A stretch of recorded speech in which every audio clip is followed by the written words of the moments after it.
right now, he is the best footballer on the planet. He is. I don't think, as the hay fever is coming in again. As things stand right now, he's the best footballer on the planet. I don't see. You can speak about. I think when trying to judge who is the best footballer on the planet, you can look at form and you can look at credits in the bank. I think right now Jude Bellingham has found the mix between having proven he's a good player previously and having a purple patch of form out of this world, which makes him the best footballer in the world. He's the best player in the world, and it's not even close right now. He plays as a 10 and has got 10 goals in 10 games in the league. He's winning El Clasicos off his own boot. He's winning games for Real Madrid literally by himself.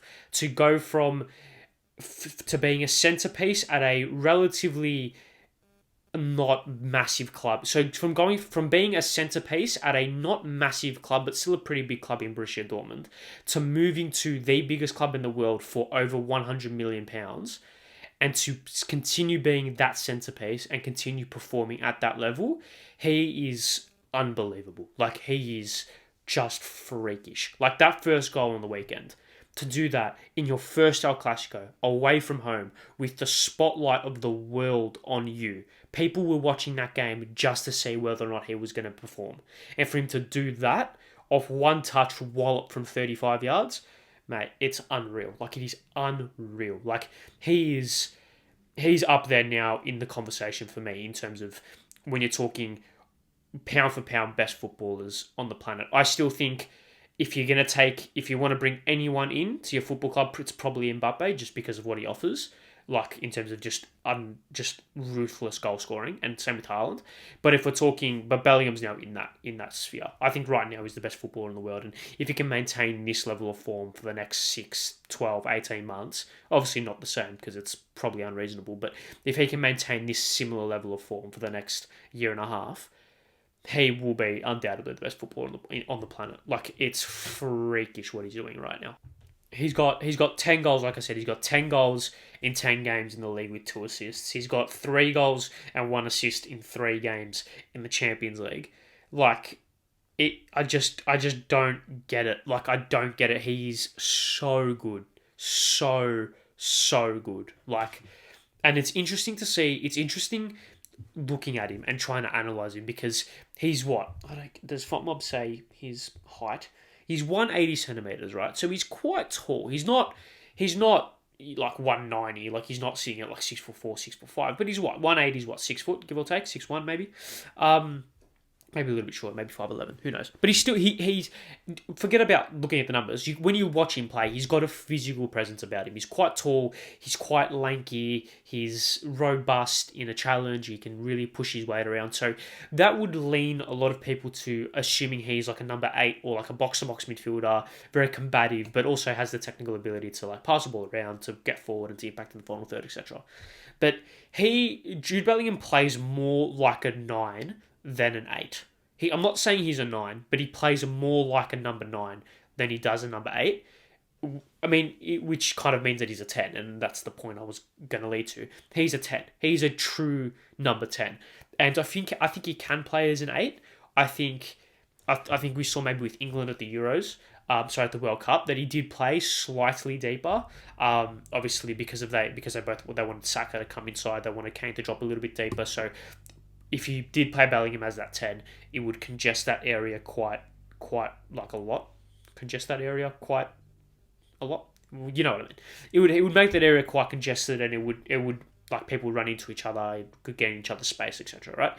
So I think that's why they had to force Bellingham to play a little bit deeper, play a little bit more kind of like a box-to-box midfielder, but less defensively, more offensively. But I think his best position is a number 10. Even when we look at the game on the weekend, they obviously had the two strikers that Real Madrid played with, Vinicius and Rodrigo.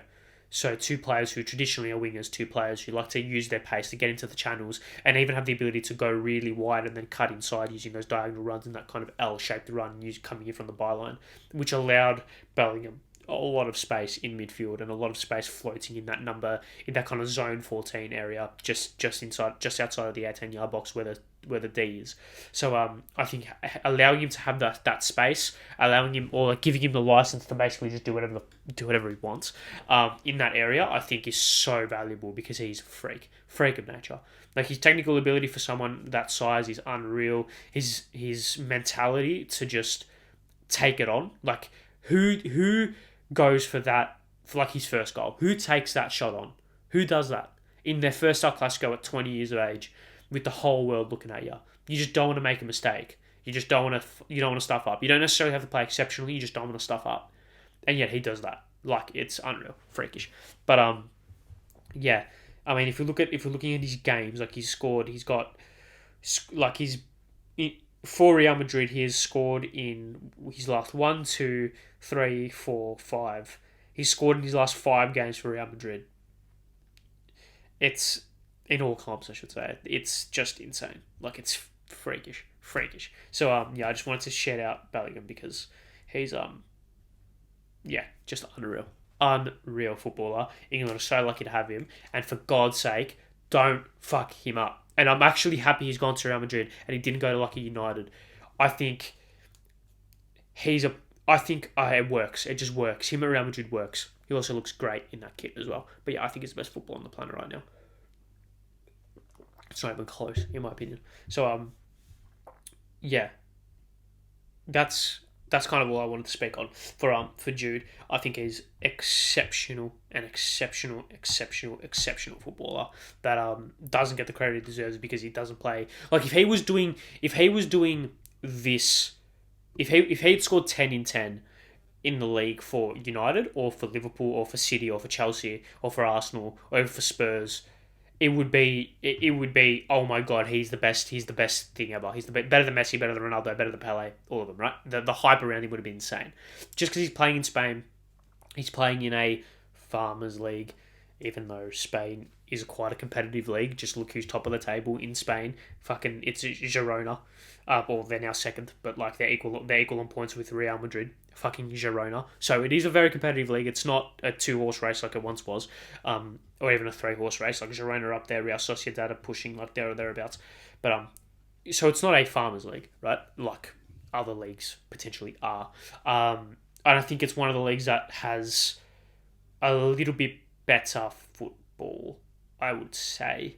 I think if we're talking entertainment wise, I think Germany's probably the most entertaining league out except for England. So when players go, like, I mean, Bellingham was there, Musiala was there, Adeyemi, even though doesn't represent England, same with Musiala. But like people like that, obviously Kane's gone there now. So I think English people tend to look at their players going to the Bundesliga as like a pretty good step. Spain, maybe Real Madrid and Barcelona aside, less so. France, less so than that. Italy, less so than that. So, I don't know. It's one of those things. But I think the Spanish league is a great league, and I think it suits Bellingham's... it suits Bellingham's play style very well because he's combative, so he can bully some of the lesser physically capable players in that league quite well, but he's also got the technical ability to match it with the best of the best. I mean, he's training alongside Modric and Kroos every day. Like, when you're talking about technical footballers, it's one of those things.